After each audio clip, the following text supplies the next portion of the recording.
مومن کی دنیا کی سختیوں میں سے، دشواریوں میں سے کسی دشواری اور سختی کو دور کیا، اللہ تعالیٰ قیامت کے دن اس کی سختی اور دشواریوں کے اندر سے کمی کرے گا۔ یہاں اہل ایمان کے ساتھ اگر حسن سلوک کرو گے اس کا اجر اللہ کے ہاں ملے گا۔ اللہ تعالیٰ وہ سختیاں جو ہیں یوم القیامہ بڑی شدید اس کے جو احوال ہیں، وہ جو کہا جاتا ہے روایتی طور پر کہ پسینہ جو ہے وہ گردنوں تک آیا ہوا ہوگا اور سورج جو ہے وہ سوا نیزے پر ہوگا، یہ چیزیں جو ہے بات کو سمجھانے کے لیے ہے۔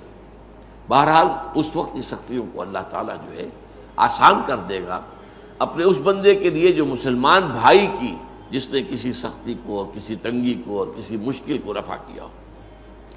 وَمَنْ يَسَّرَ عَلَى مُعْسِرٍ يَسَّرَهُ اللَّهُ عَلَيْهِ فِي الدُّنْيَا وَالْآخِرَةِ، اور جس نے آسانی پیدا کی کسی ایسے شخص پر، کسی ایسے مسلمان پر جو کسی مشکل میں ہے، تنگی میں ہے، مصیبت میں ہے، تنگ دستی بھی ہو سکتی ہے، تو اگر آپ کے اختیار میں ہے کہ آپ اس کی اس جو ہے تکلیف کے اندر آپ کمی کر سکیں اور اس کے لیے آسانی کا راستہ پیدا کر دیں،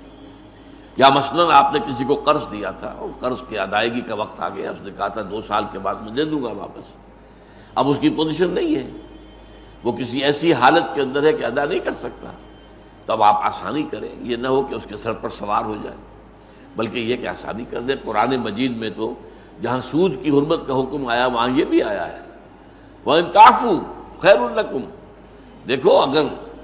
ایک تو یہ کہ تمہارا مقروض جو ہے اگر نہیں دے سکتا تو اس کے لیے مہلت بڑھا دو، کوئی حرج نہیں، اور اگر معافی کر دو تو یہ سب سے بہتر ہے۔ آخر تمہارا مسلمان بھائی ہے، اس نے تم سے قرض لیا تھا، اور قرض ظاہر بات ہے آدمی دیتا ہے اپنی اضافی جو دولت ہے، جو بھی اس کے پاس بچت ہے اسی میں سے دے گا۔